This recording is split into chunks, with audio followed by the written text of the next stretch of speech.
Welcome back to Newsbeat. We're now turning over to sports with Erik Vollenweider. And Erik, the Tiger offense didn't look great Saturday, but Chad Jones sure looked good, didn't he? Chad Jones was reminding people of a former Heisman Trophy winning Tiger with that big game on Saturday.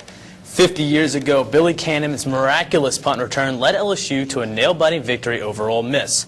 Last Saturday against the other Mississippi school, the Tigers needed similar heroics from junior Chad Jones to come away with another heart attack-inducing victory, living up to their nickname, the Cardiac Cats. Let's take it to the highlights. Mississippi State brand new scoreboard. As you notice, ads are not covering half of it. Tyson Lee drops back the pass, looks for a Bulldog receiver, but instead finds Patrick Peterson, who takes the ball 26 yards for a touchdown, puts the Tigers up 6-0. Josh Jasper, however, would miss the PAT. Fans out there braving the rain to see the Tigers play in Starkville. Later on, a punt by Mississippi State, Tigers clinging to a 2-point lead.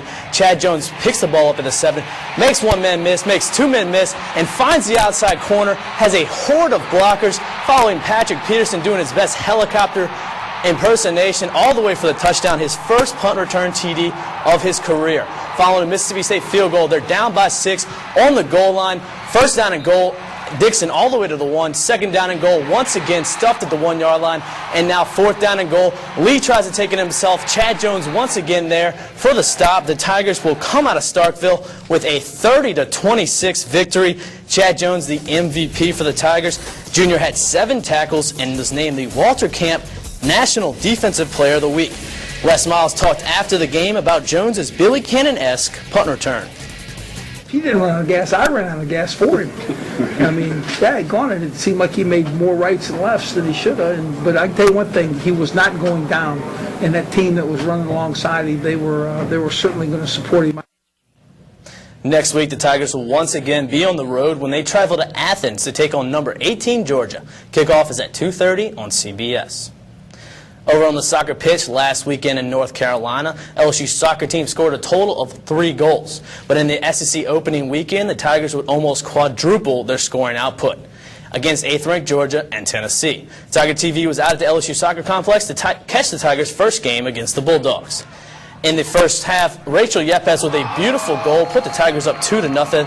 Yepes will be named the National Player of the Week for her great weekend performance. Later on, with the Tigers up 5-0, Trisha Johnson puts it in the back of the net, puts the Tigers up 6-0, and that would be the final score as the Tigers would blank the higher-ranked Bulldogs 6-0. Carly Banks for the Tigers had the first hat trick of the season, and on Sunday the Tigers would easily dispatch of Tennessee 5-1. Tigers will be on the road next weekend when they take on Auburn and Alabama. And finally, the LSU volleyball team found success on the road. After going 1-1 last weekend, the Tigers bounced back to sweep both Auburn and Georgia. In the Sunday contest with the Dogs, LSU served a season-high 9 aces and limited the Dogs to a .111 hitting percentage. For those of you who don't know, that is ridiculously low. Tigers will be back on the road next weekend as they travel to the Cave in Auburn and for a Sunday showdown with Mississippi State. One final thing, 2 weeks from now, LSU plays number 1 ranked Florida.